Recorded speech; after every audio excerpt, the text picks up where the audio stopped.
Hey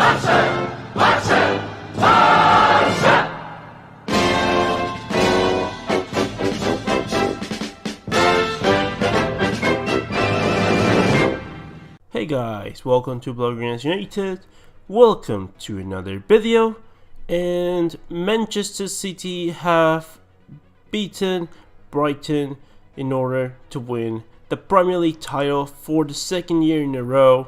And congratulations, citizens, because you've done something great. You have won another Premier League title for your history, and you've done it by beating this super Liverpool side, which has to be said also probably merits this Premier League title. But Manchester City, I don't think anyone can say that they do not deserve this Premier League title by how they've played, by how they've competed in all fronts, in the Champions League, in the Cup, in the FA Cup, and in the Premier League.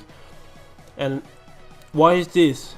Why has Manchester City, a club that a couple years back, not even 2 decades, where no one, and now are recognized as probably one of the best teams in Premier League history, and I'm specifically talking about this specific Manchester City, but from Pep Guardiola. They've won Premier Leagues before, but they've never won Premier Leagues in the way that Pep Guardiola has won these Premier League titles, by reaching 100 points and 98 points, the 2 highest point tallies ever in the Premier League history, followed after these 97 points from Liverpool. That, you know, if you're gonna lose, you lose this way. You've lost by competing well, only having one loss, and that being to Manchester City.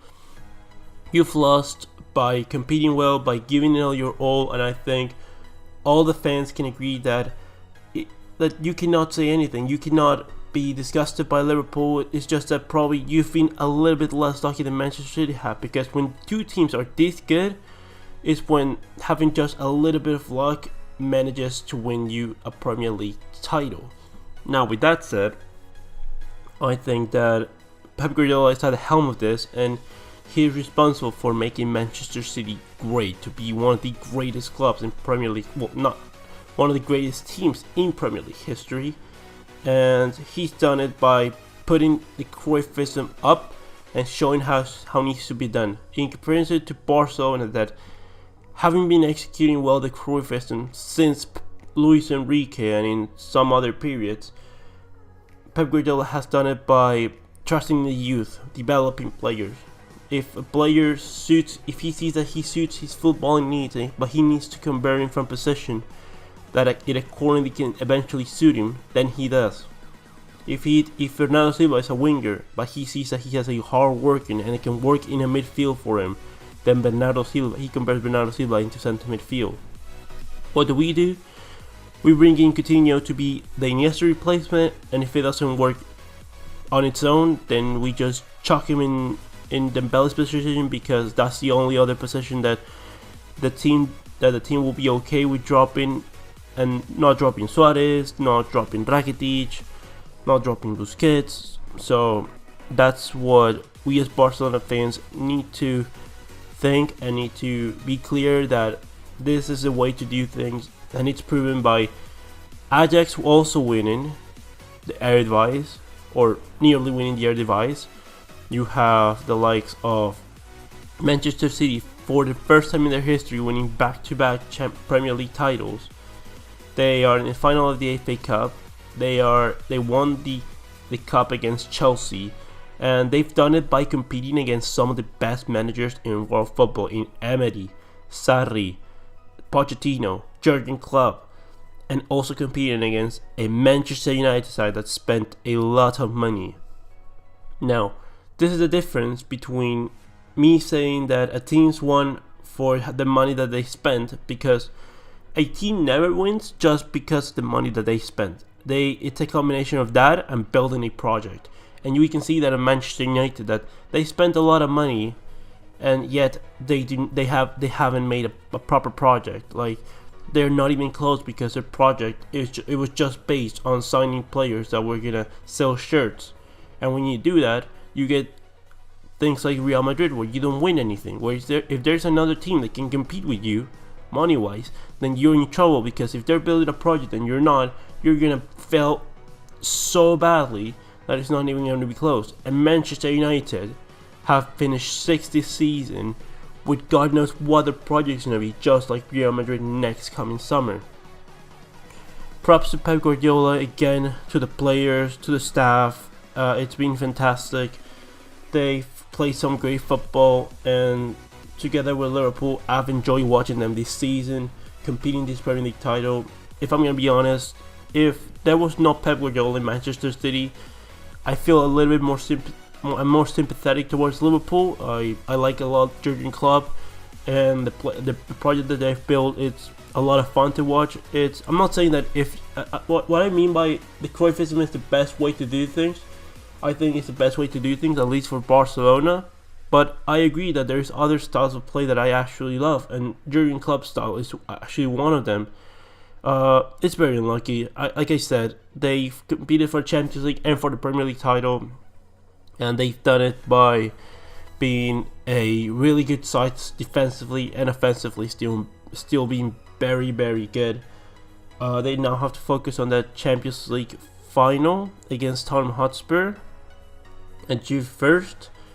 But going back to Manchester City, they've won this Premier League title, and now they can keep working towards excellence and having a period of dominance like the one Barcelona have had in La Liga so far in the period since Pep Guardiola arrived to Barcelona, which is 8 titles out of 11.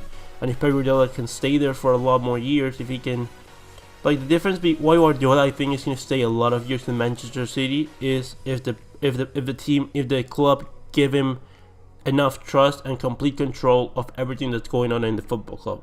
And what I mean by that is, we Barcelona, we didn't give Pep Guardiola what he needed. We tried to impose transfer on him, and then he happened to leave because he couldn't get rid of players that he needed to get rid of because of maybe they've been a little bit toxic in the dressing room, not being professional enough, and we started to impose transfers on him that he clearly did not want. He didn't want Cesc Fabregas.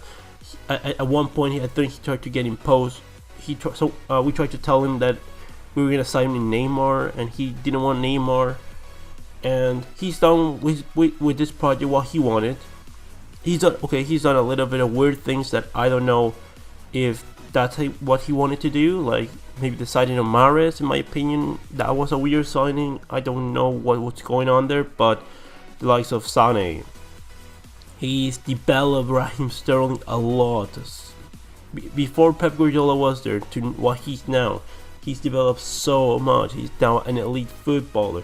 Bernardo Silva, he's evolved him from position. He's now a runner. He's energetic. He's a fantastic player. In my opinion, Manchester City's player of the season should be Bernardo Silva in comparison to Raheem Sterling. That I think Sterling's been great, but I think Bernardo Silva has been so much more important for Manchester City this season, and what he's done has been fantastic.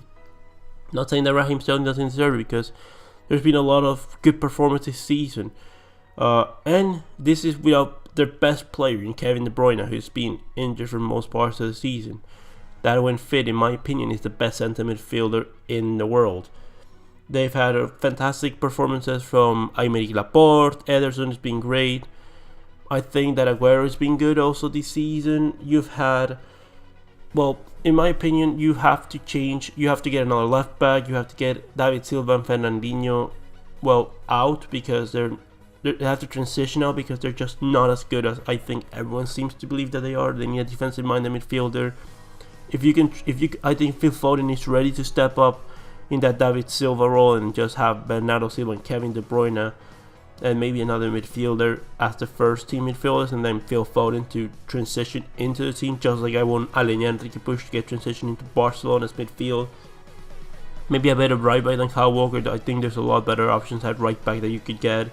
I think trusting just John Stones, but again, Manchester City have had a fantastic season. Vincent Kompany has led them again to another Premier League title.